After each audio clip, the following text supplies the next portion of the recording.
ওম শান্তি।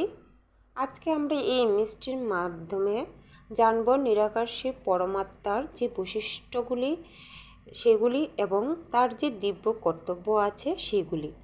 তো চলুন আমরা দেখি। পরমপিতা শিব পরমাত্মা হলেন গীতা জ্ঞানদাতা।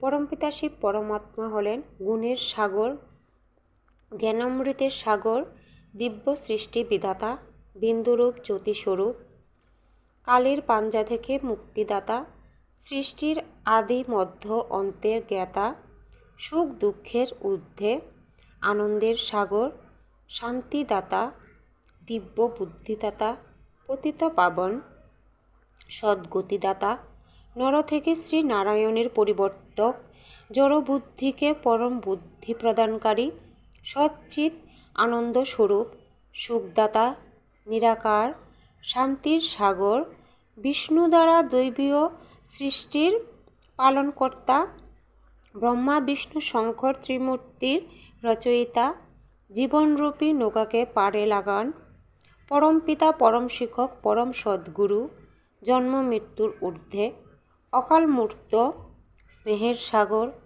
দুঃখহর্তা, সুখকর্তা, মুক্তি এবং জীবন মুক্তিদাতা, ব্রহ্মার দ্বারা সত্যযুগী সৃষ্টির স্থাপনকর্তা, শঙ্করের দ্বারা আসুরের সৃষ্টি বিনাশকর্তা, মনুষ্য সৃষ্টিরূপী বৃক্ষের বীজ রূপ, কর্মের গুহ গতির জ্ঞাতা, ব্রহ্মলোক নিবাসী। তো আমরা এই ইমেজটির মাধ্যমে শিব বাবার যে বৈশিষ্ট্য ও ওনার যে দিব্য কর্তব্যগুলি আছে সেগুলি সম্পর্কে আমরা জানতে পারলাম। তো আসুন আমরা আমাদের সেই দৈনন্দিন জীবনের কার্যকলাপের সঙ্গে সঙ্গে আমরা সবসময় শিব বাবাকে আমাদের সঙ্গে কানেক্ট করে রাখি। তাহলে আমাদের জীবনে যতই নেতিবাচক শক্তি এফেক্ট করার জন্য আসুক না কেন, শিব বাবা ঠিক আমাদের সেই নেতিবাচক শক্তি থেকে বাঁচিয়ে নেবেন। কারণ একমাত্র সেই নিরাকার সেই পরমাত্মাই আছেন আমাদের সকল বাধা বিপত্তি, সকল দুর্দশা থেকে মুক্তি করার একমাত্র সেই পরমপিতা শিব পরমাত্মা। তো ওনার টাচে যদি আমরা থাকি, আমাদের জীবনে কোনো দিনও কোনো দুঃখ দুর্দশা বাধা বিপত্তি আসবে না। সবসময় উনি আমাদের সহায়তা করবেন।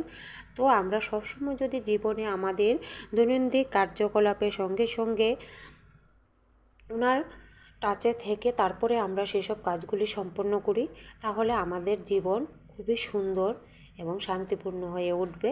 ওম শান্তি।